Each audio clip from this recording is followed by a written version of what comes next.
What is up? What is up, everybody? I got a new person that found me and said, I would love to be on your podcast. And when I looked at her resume, looked at her sites, I was amazed. I'm like, this woman got 30 years and she's on my podcast. And she does one of the things that I envision to definitely add on to my entrepreneur resume is philanthropy work. So I have the lovely Dr. Victoria Boyd. How are you doing, Miss Dr. Boyd?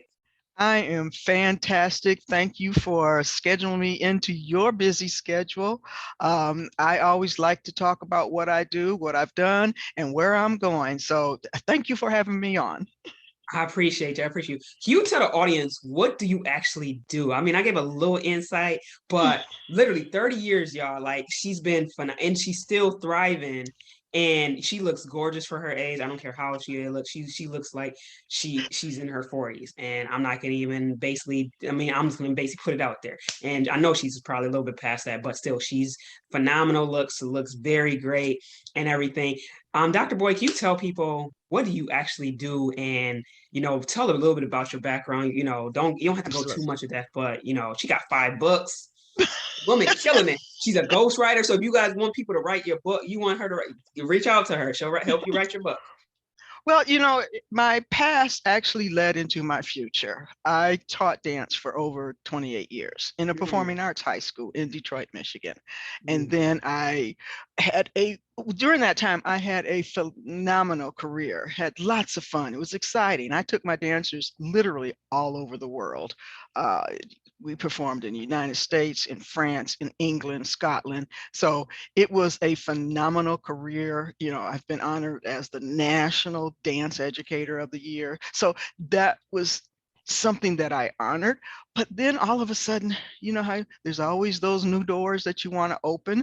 I became the state arts consultant. And so that was opening some more opportunities. And I saw where my expertise could really help guide others. And so I really got into training the professionals and went past just the working with the students. So that ignited a whole new interest in me.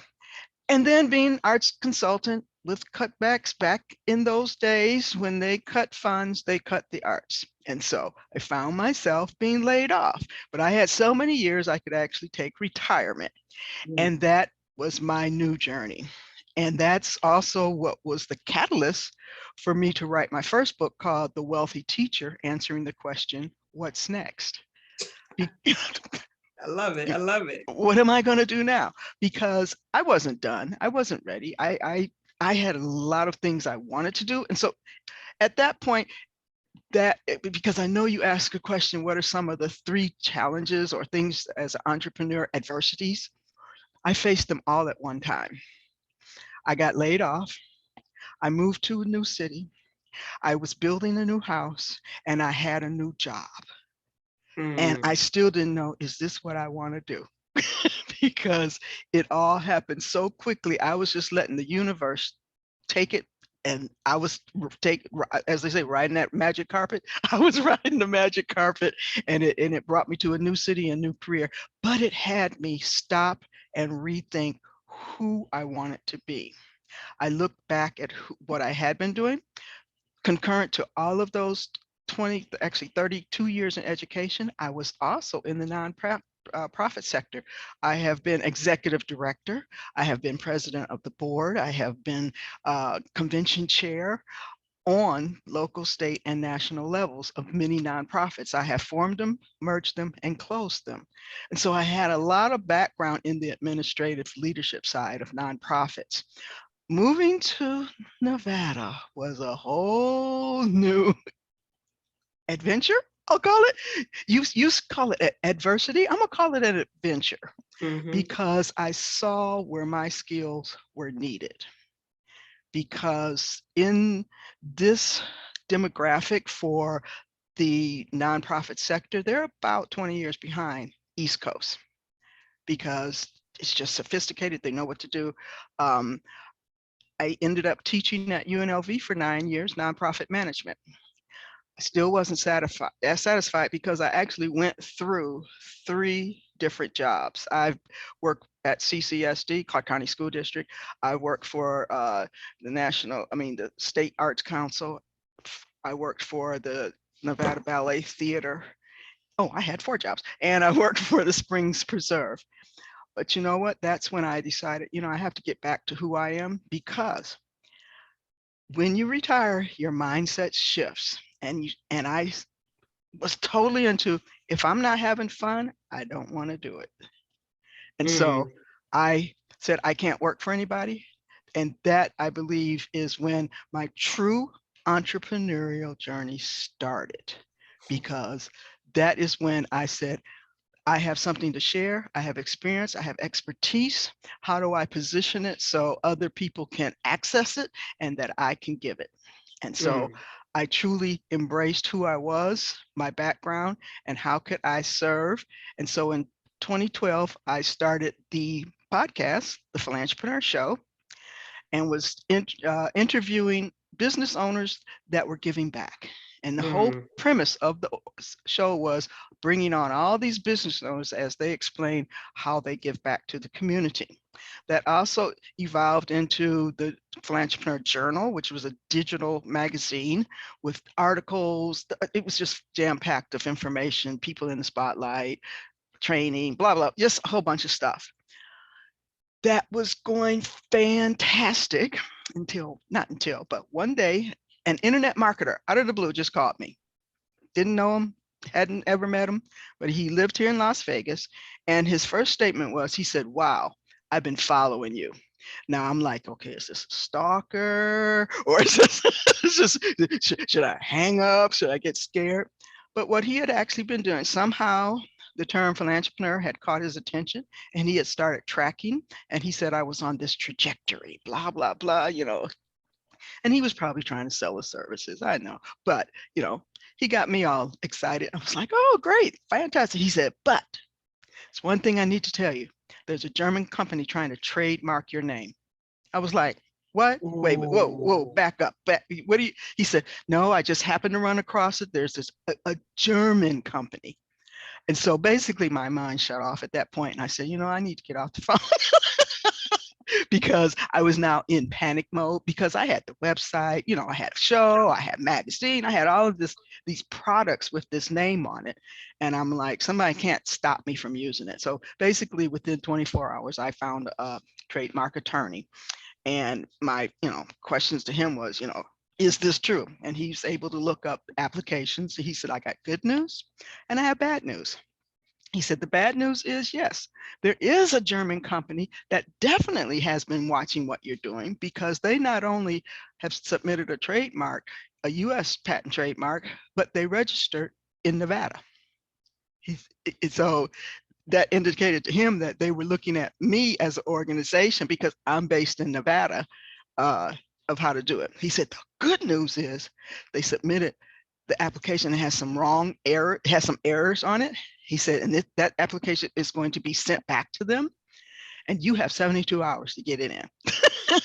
And I was like, okay. wow. That remind me of a friend of mine that's actually a trademark attorney, and she was one of the speakers for the summit that I recently had.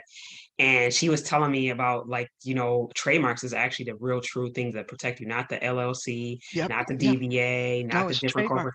It's the trademark. And I'm like, what? And I'm Yep. like, I already know. Like, one of the top things, once I get certain things going in my fund, like Shay and the mission will be done. My mission builder is bigger than me. Those top two things will always be me, Yeah. be mines and stuff like that. I'm gonna make sure that's fully mines, because Yeah. I would break my heart if I was like somebody took Shay on a mission or Well, took. that's, I mean, because I built a whole brand. I mean, that is how it, I mean, to me, it came to me in the middle of the night, because in my classes I was teaching, I kept telling these nonprofits, because most of the students were from different, and I call them for-purpose businesses. I kept saying, okay, you think like a philantrepreneur, but you have to act like an entrepreneur. Ooh. So it's Oh, philanthropy and entrepreneurship. You have to have that entrepreneurial mindset in order to be a successful philanthropist. So mm, that's how the term evolved. But anyway, the good news is, because I know how to file paperwork, and that's one of the services I provide is forming nonprofits. I was able to get my paperwork in, had it expedited, had it back, and he was able to file under not my business name, which at that time was the Galaxy Group, but under the Philantrepreneur Foundation. And that was how the Philantrepreneur Foundation was formed, officially trying to protect it. So it made me really laser focus what it was going to be about, what I was going to be doing, because before I was having fun, talking and sharing information. But now there was a true mission, purpose. And from that point forward in 2000, actually September 24th of 2014 was our founding date. So we've been going strong since then. I love it. I love it. With all that you've just said, you said a lot of different words. I have to ask you, what is your 2022 word that keeps you Impact. going? Huh? Impact. Okay, I love it. Im- I love it. It makes all sense. Like, can you explain why you picked that word? well, impact to me has so many different meanings based on where you are in your journey. Whether you are a philantrepreneur, a solo philantrepreneur, how are your individual efforts having impact? If you're a mid-sized business, a for-profit company, does your business model include your values to have impact? Mm, If you don't know how to do that, let me show you how to have impact. In fact, one of my first conferences with the Philantrepreneur was called Impact Learning.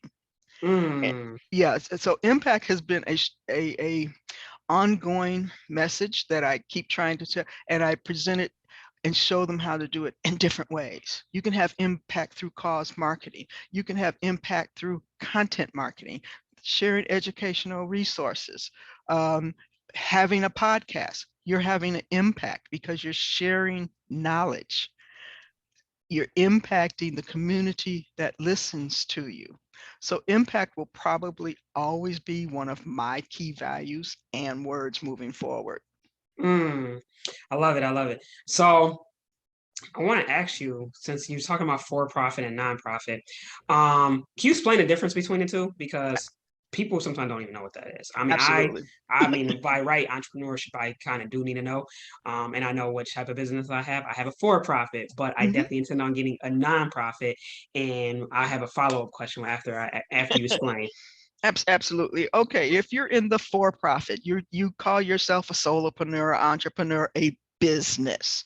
You're a corporation. That corporation can be either, according to whatever state you're in, you're either a LLC, limited liability corporation, LLP, limited liability partnership, or Okay. professional blah blah blah. Most lawyers or independent accountants or things are LLPs, the professional side. You can be a LLC or you can file as a corporation as a S corp, which many solopreneurs or entrepreneurs through their LLC, when they get their business license, also file the S corp paperwork. It's free. You can do it for free. But it Mm-hmm. gives you a few other advantages, or a C Corp. That's for what I call the traditional corporations. Then there's another category called a B Corp, benefit corps. Now, it's called different things in different states, but it is what I call that intermediate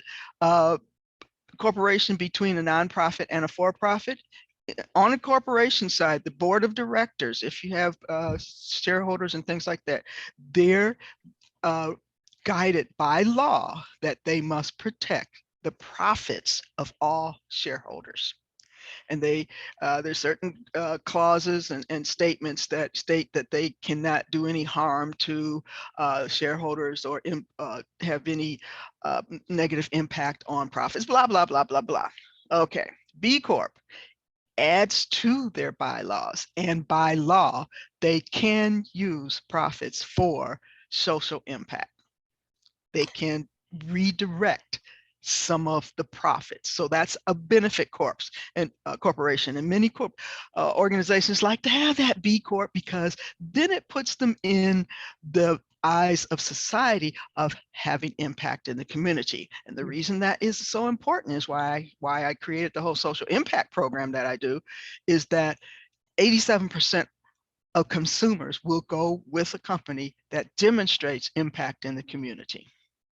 It's a bottom line issue So because is a B corporation like a mixture it's a of hybrid. a it's a It's hybrid. it's a It's a hybrid. hybrid. Oh my goodness, you just blew my mind. Like, Yeah. oh my goodness. Not too Like, many people, but okay, think of Tom Shoes, the shoe company Tom's, where they give back, or Boomba, the socks. Okay, I'm going with commercials on TV. Okay. I'm loving this. I did not know because I've Where been they like, because the Boomba whole the thing is socks, for every because pair of socks you buy, they give a pair of socks to someone needy. and that's something kind of my concept. Like, okay, my summit, prime example. I do summits, and every time I do a summit, I always give back. And I'm like, Mhm. how can I mesh Okay, both of them? we'll talk about how to maximize that. I appreciate that because I have a 5K race that's coming up in May. I have the minimum mission summit coming up, and then of course the CEO summit. And one of my biggest problems and rifts that I be having is like companies don't want to support me because, oh well, do you have a Yeah, 501c3? Do you have yes, this? you need to have that, and I'll tell you. Okay, let me talk We're about gonna have to have a the meeting. We having a yeah. meeting. I'm booking a Let me call. talk about, because that's just the for-profit side. B Corps and all that. It's still a for-profit corporations that the IRS cannot dictate how you spend your proceeds. Now, if you are on the nonprofit, I call it a for-purpose business, because Okay. technically nonprofit is such a negative term, because there is no such thing as no profit. Even if you are a 501c3, C4, C6, you want to have revenue streams. You want to make a profit. So nonprofit, it's like trying to change something that's been around forever, but I call them for-purpose businesses. And that what difference is, all it is a tax code. You apply to the IRS to be designated with this tax code so that you can want, and most people think, oh, we don't have to pay taxes, but that's not the real benefit, or that's not the real purpose of it. It's called the third sector. First sector is for profit, then there's government, and the third sector is this nonprofit arena. In this arena, you can make as much money as you want as long as it's aligned with your purpose. And that's how you get designated as a 501c3. What is your purpose? How are you helping community? And as long as those purposes are not a service that the government provides and enhances what for-profits do, so that now there's a lot of leeway, you can become a 501c3. Education, research, youth activities, training. I'll say that again, training. um, Oh my God, you is blowing my podcast, mind right now. podcast. Okay, but anyway, most traditional folks don't think that way, because most nonprofits are started from an individual who has a specific pain or passion. A pain, it's like someone very close died of a certain illness, cancer, or leukemia. And so you have all of these associations that are related to illnesses that they want to solve. Animal rights, animal salvation, animal help, animal foundations, veterans. All of these are specific causes that you can build your purpose around. You can have almost any cause, purpose, that is a passion that you can think of, as long as the wording is positioned right. IRS is only interested in the actual wording when you apply, but then they designate how you spend the funds. So the funds then are designated for that purpose. Now, you can be a nonprofit and actually not collect donations. That's called a non-soliciting nonprofit. You can be strictly an educational hub. So there's different ways to position it. Too long for me to go into right here, but there's, I'll call them strategies that as a for-profit business, and you need to think about how can you interweave it into your business model? Because if you look at any huge corporation, they have a foundation. Right. MGM Farm Foundation, Starbucks Foundation. You just name any big corporation, you will find that there's a foundation attached or as a arm of their corporate um, marketing division, or of it's a separate entity, but it's still connected. It's still under the umbrella. And so So, it's understanding how that connection works. I call it congruence of interest, but oh my then how goodness. to position. And that is what the Philantrepreneur, philanthropy and entrepreneur, the whole premise, the umbrella social impact program. I could look at what you do as a business and probably in 5 minutes come up with 10 different ways that you can position it as a nonprofit. Oh my goodness. You are a godsend because I've been wanting to, that's what I envision for my business to do, is to have like an arm, like you talked about, have Mhm. a, and that I know there's a way, but I'm like, where, how can I make that happen without having to, I mean, I would create the nonprofit if I have to, but I'm like, I mean, you literally got to, and we got to talk because like I told you something, I mean, like if you saw like the summit, all I was doing a summit, and I said, hey, anybody that buys a ticket, a percentage is going to the actual the scholarship that I had created with it. And I like, what I want to do is incorporate any events that I have and have like a scholarship foundation. Yeah, yeah. And we'll talk And about that, because when you say scholarship, it opens up a whole can of worms, mm. especially in the application process. You can say subsidized tuition. I'm done with you. I'm really done with you. We gotta, yo. I mean, I gotta. I'm bringing you to my boot camp in September. I gotta bring you to my boot camp. That's just amazing. You just blew my mind with that.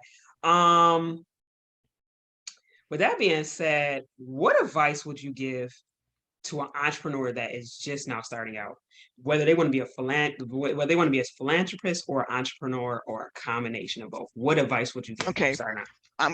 since you position that, think of yourself as both. I have T-shirts that says I am a philantrepreneur. Mm. I can, as long as you think that way, then you're going to infuse. Now, this isn't even the answer to my question, to your question, but you're going to infuse giving back into your business model. I am a philantrepreneur. But if you're just starting out as an entrepreneur, one of the biggest pitfalls I see, even in the nonprofit, they try to please too many people and serve too many people. So the first thing you want to do is laser focus. Mm. Yes, you might have a lot of skills and expertise to offer. Pick one. Pick one that you're going to start with. Pick one audience that you're going to start with. Pick one service that you're going to start with, and make that the best focused project launch that you can possibly do. Because the more options you have, the less people will come with you, because they don't like to make decisions. You think, tell them what they need. This is what you need. Here's your problem. Here's what you need. Once you start adding other things onto it, then they get confused. And the saying is, confused minds always say no. So the popularity of landing pages is because the whole premise, the concept of a landing page is it's focused on one item. People are coming there to get one thing. You've marketed for one thing, they get it, and you know exactly as a business what that prospect was looking for. So my But first, they do upsells, but we not well, gonna go that's too much. that's not on the landing page though. That's a funnel. That's a funnel. It's a funnel, and once you know what they're interested in, that's why you have all of the autoresponders and the follow-up, because now you know what they're interested in, and so you focus that follow-up on what they have Well, become actually, interested. on landing pages, what they're doing now is they're adding in the cart, like so it's in the cart, and they give you an option, so it's still Yeah, but upsell. still you got to get them there. Okay, and the reason I'm saying all that is because a part of my program, our Google digital ads. With our social impact program, you and the whole program that I set up, you can get $10,000 of free ads every month. And those are keyword developed. That means you have to be laser focused and have one thing that they're going for. So that's why laser focus to me is very important. And it's something I had to learn because I wanted to help everybody. Yeah, that's the number one thing, that a common mistake that I hear entrepreneurs say. Who's your audience? Everybody. I'm like, No, yeah. And no, I just no.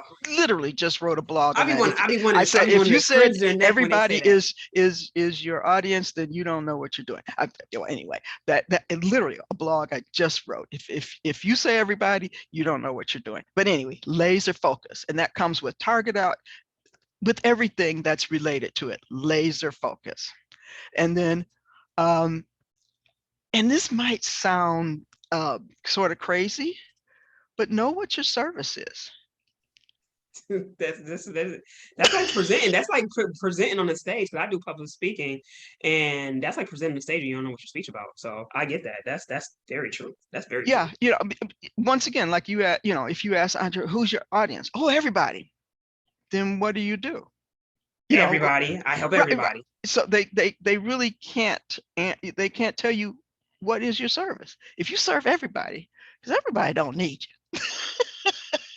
I mean, that's like saying that, a vegan is gonna always go to McDonald's or Burger King. That's not the case, because they might not have 90 or 100% of what they want, so they're not gonna go and stuff like that. So that's No, preposterous. well, and also, I mean, I read an article also, just a few, there's so many different sub levels, multifaceted layers of marketing and target audience. For example, the difference between a millennial and a Gen Z. People assume that you sort of could put them together. I said, no, there's a huge difference between those two. And each generation, there's a huge difference, not only in general, but even subgroups of each subgroup. you know so the millennials you could break down into 12 different sections, of what they want and who they're doing, going to go with, what they follow and things like that. What I like to do is follow, at least have in the back of my mind, the huge marketing trends. And one of the hugest marketing trends that we are in right now is called the we trend. And it's from a platform or a philosophy called the pendulum, where every 40 years, our society goes through a marketing shift where we go from me, it's all about me, to we, it's all about community. We are in the middle of a we society right now. And if you think about it, and this trend they've tracked it out 3,000 years back. So it's not something that some new marketer came up with.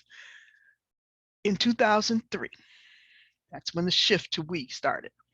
Before that, if you think about social media, there was MySpace and all of those things, and they didn't really catch on. But they were there, people, oh, isn't that nice? In 2003, Facebook came on. It's when we shifted the pendulum to the we society. Facebook took off because it was all about community. Mm-hmm. And now, if you're looking at commercials, the Dove commercial used to show you a bar of soap and how it bubbled up. Now they show you about self-esteem and women's rights. Mm. Target used to show you, their products and stuff. Now they show you, if you buy here, we give back to schools. That comes with the concept of what I always say: we got to flip the me into we, because there's so much selfish individuals out here, and we got to start and pouring into each other. But it got to be more of a we factor instead of just a me factor. Well, that's society. That's why 87% of society will go with a company that demonstrates community impact. They're showing, and that's why all these big companies, they're commercial. Just Subaru, oh, we built so many trees, or we planted so many trees. I mean, almost every commercial will talk about what they've done in the community. Bissell vacuums or floor washers, It's the Animal Foundation. And if you notice, when they're cleaning up after an animal. So it's the shift that they have created of where society, what are they looking for? So therefore, that is why social impact built into a business's strategic model, cause marketing built into their strategic marketing plan, and all of these other elements that demonstrate community impact and community engagement, corporate social responsibility are all vital. They're not an option, they're a necessity in today's business world. Mm. Man, I wish I could talk to you for several more hours, but we gotta definitely wrap this actual podcast up. But we got still room for my favorite segment of the podcast. I know I've been talking, asking you questions. You definitely gave so many gems, bombs, added so much value into this podcast and stuff like that. And we definitely gonna, at the end of this podcast, we're gonna let people know how to get connected with you. My favorite segment, hashtag say suggestions. That's where the actual flip the script and the actual guest gets to ask me two questions that I'm blindsided. She kind of snuck in. Maybe she switched up. I don't know. I But switched up. you switched up. Okay, okay. Hopefully it's a new question that's never been asked on this show. So so Dr. Boyd, let's ask, what's your first question you have for me? Let's go. Change is inevitable. Okay. How do you deal with change? Um, oof, that's a deep one. How do I deal with that? Is a good one too. How do I deal with change? Honestly, I either write it out, I meditate, I read. One of the things I just became a lover reader into 2017. So I just honestly just incorporate anything that I've learned over the years from all the books that I've read, because I've been reading at least minimum 10 books per year since 2017. So um how I doubt, I mean, it's helped me make quick decision making, honestly, by constantly reading. As you can see, the banner in the back is all nothing but books. So I would say, how I adapt to changing is just constantly just reading and remember the lessons that I learned. That's the Okay. best I could say. Okay. Question two. Question two. That, So you that got was my that was that was a thought buster. That was a thought buster. I like that one. I'm gonna have that one of these days. I'm gonna have a hashtag say suggestions. I'm gonna have a good team. I'm like, yo, go through all my episodes of podcasting and I'm gonna like, I remember the best ones. And that question was up there. okay. So what do you use as your compass to guide your decision making? Ooh, my compass. Now that's a trick question. Is that a people as a compass or as a device because Well, to navigate? yeah, a compass is a device for navigation. I mean, And when you're making a decision, aren't you going on a journey? Think of a roadmap. If mhm. you're following a path, there's navigation pins that they're like benchmarks that you have to find. And I talked about this in the customer journey and stuff like that. But I'm talking in more general sense of you as a business person. What guides you? What is your navigation to? I called it a compass. What guides you to make your decisions? You got two back to back. Yo, oh my goodness. I mean, I don't want to say lame with a planner, but my guide is honestly just my why of helping other people. So Thank you. that's I'm that's so that's thankful. the Your why. that's honestly what I had. See, she teaching me. The wealthy teacher is teaching me right now on the what's that? I'm like, It wow. should But always start with your why. it's my why. Yeah, That because I'm like is that that's what is your gets me up. compass. That's It's what your gets values. It's your worth. It's why you get up. It's your passion driven purpose of being and doing what you do. So your wow. compass is your why. Now, everybody doesn't Wow. know what their why is. She definitely tricked. She definitely showed. She did flip it up because I seen the question. I'm like, yo, I'm gonna try not to memorize. And I then when she like, I see you wanted spontaneous questions. I'm like, okay.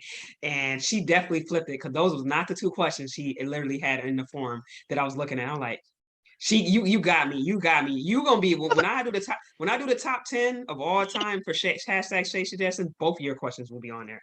Real talk, because I don't think I've had in the course of ever in my podcast somebody does back to back hashtag Shay Suggestions. One's like, okay, the next one like, oh, and then another, then the first one's like, ah, and then the second one is like, but you did back to back, tongue tie. I like to do this. I do this, and I never explain to my viewers. I don't think I explain to my viewers why I like hashtag say suggestions. It's honestly, it's a tactic for me being a better interviewee, so that when I basically, because I do a lot of impromptu. I mean, some of my audience or guests be wanting like a whole description and itinerary. That's honestly not the way to actually be a better interviewee. Mm-mm. The way to be basically a better interview is be able to answer any question on the top of your feet. And I got tongue tied just a few seconds ago with her, but I was still able to answer them because of the Plus, experience, plus the that I've been doing in interviews. best interviews are authentic. Mm-hmm. If it's scripted, if they already know what the questions are, I've run into this too many times with too many interviews that I've done, that if they know the questions in advance, they memorize Mm-hmm. an answer. I've had And that then happen they in a few get of my podcasts. flustered when they forget it.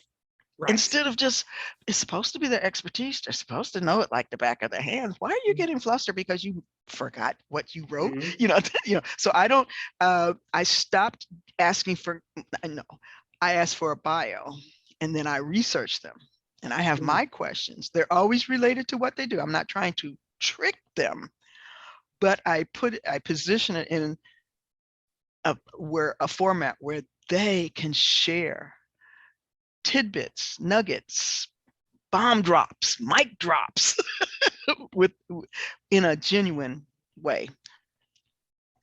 I get it. I get it. And you've been phenomenal. I didn't expect this at all. I didn't. I didn't expect this at all. But I mean, I was really moved by, even though I was a little bit disoriented because I'm revamping back my podcast episodes. I took a little mini break for season 2, and for you to be the second interview and stuff, and I'm like, all right. Cause I usually do like the calendar and stuff like that. I'm like, nah, I'm not doing that route. I'm gonna do a little bit more organic and stuff like that. And for you to still like be on top of it and wanted to do this interview with me, I'm honored. I'm truly honored. And like literally, like I can't wait to connect with you more. We gotta do a workshop or something like that, because I wanna help other philanthropreneurs be on a mission. So we can call it Philantrepreneur on a Mission and stuff like that. I mean, like I'm having a boot camp in September, and I definitely can see how you can definitely add on. And a lot of people up here in Buffalo want to do a lot of philanthropy work, or be want to incorporate nonprofit Yeah, and philanthropy. So I'm like, yeah, listen, yeah. this is your goal. Several workshops already developed. The biggest problem is they're going to have to learn how to spell philantrepreneur. And your sister here, it's gonna be. I think that definitely hands down what you're just saying. You're gonna make me want to have a 2-day boot camp, because people are like, yo, y'all want her to come back, or we have to have like a private VIP to Yeah, I have. usually do what I call, an intro webinar, because I also wrote a book called Webinar Secrets to educate, engage, and energize. I'm about to look up I'm looking up Yeah. all your Yeah, they're content. all on Amazon, but yeah, I wrote Board-Bound Leadership, the 4 Essentials, which are leadership, governance, assessment, fundraising. That's for board members. The Wealthy Teacher, answering the question, what's next? Webinar Secrets. And then there was a edition 1 of Webinar Secrets from the Wealthy Teacher. And then I wrote a book called Rocks Growing Guide. We'll let the imagination go of what we're growing. Oh my goodness! Don't tell me we're growing something that's kind of legal, but then illegal in some states. I'm in Nevada, so it's all legal. Oh man, people, yo, you already guys know. Y'all want some? You know what? I'm done with this podcast. Everything. Once again, it's been a pleasure, Dr. Victoria Boyd. Like, I gotta stay connected with you. I'm gonna send a Absolutely. lot of entrepreneurs your way, because you didn't have to do this podcast, but you showed up, and a lot of people can. I look up to you. Regard, like you look gorgeous for your age. I don't even care how old you are. You really do. My But you've been birthday was just last week. believe it or Happy not. belated. And you got a lot more people to impact. Keep on doing what you're doing. Anybody that's philanthropy, I'm definitely going your way. I gotta get you on my platform to do something with my helping out my fellow entrepreneur. We gotta collaborate. Or I don't care if I have to get affiliate link and just say, hey, just I give me have plenty affiliate. of affiliate links so that you can. See, I'm thinking like an entrepreneur, Yep. philantrepreneur, because I I want have to give affiliate back. links for a social impact program and for my training programs. It's over with and everything like that. So yes, this will not be the last time, Dr. Boyd. Can you tell people how to get connected with you? If you got anything coming up and stuff like that, regardless of this is Yeah, gonna I this every second Tuesday, 9:30 Pacific time, I do a webinar called Let's Talk Marketing and Money. that's It's a PM or Eastern. I mean PM or Pacific AM. time. AM Pacific. time? AM, yes, Okay, yes. okay.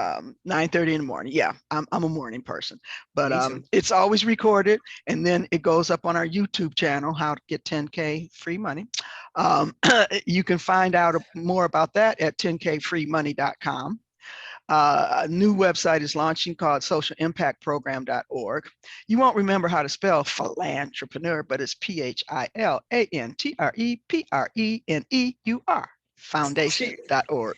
Oh man, oh And man. then you can always find me at drvictoriaboyd.com. You can email me at vboyd at drvictoriaboyd.com. Real easy to remember. I love it. I love it. Well, Dr. Victoria Boy, definitely I'm gonna be following you. I'm gonna try. I mean, I do have my lives, but I'm gonna some one or two of these days I might cancel the live and just be on there or try and rush out of my live. And if it's definitely just me by myself, I'm gonna go on for 10 minutes and I'm like, all right, I gotta Well, go if talk you to register, it's always a replay, and I send out the replays. yeah, I Yeah, gotta do yeah. that So too. it's just sign up, put your email in there, and then you get copies of the I'm replay. curious about your webinar secrets. Like that's something. And then the 10K, all of Yeah, it, it's all of it just like amazing to me. So yeah, I wrote an e-guide on the Google Ad Grants, which is that 10K free money. There's an e-guide. All of that is on the website. So there's an e-guide, there's training, webinar secrets to full training. It's even access to a evergreen platform that has a one-time fee. I got it all. well, I love it. I love it. So this will not be the last. Do not let this be the last. I'm gonna have to get you on Facebook. Since that's your down Facebook and LinkedIn, we're gonna have to do some type of collaboration live on those two platforms because that's your main two. And I would love to chat it up with you more and continue on just spreading your mission, talking a little bit about. I mean, 30 years to 2 years. I mean, much due respect. You got my salute for real, and stuff like that. Like I So said, I'm just having fun. If you can't have fun, I why see do it. it? I see it. I can sit on the couch and watch TV all day because I'm retired. But you're No, I'm doing not. both. I'm not retired. I will never retire. I have You're gonna be a Warren Buffett. You're gonna be a I Warren have Buffett of transitioned from philanthropy. one career and created a whole new me. You're a philanthropy. You're a philanthropy of Warren, but like Warren Buffett. Warren Buffett, I'll never see him retiring. Nope, nope, I won't. Yep. I got things to do, people to see, and people to impact. All right. Well, you keep on impacting those people, and I'm gonna chat it up a few more minutes with Dr. Victoria Boyd. You guys definitely go reach out and check out with her. And this is the conclusion of another great episode of Mission and Pinto's podcast. God bless you guys.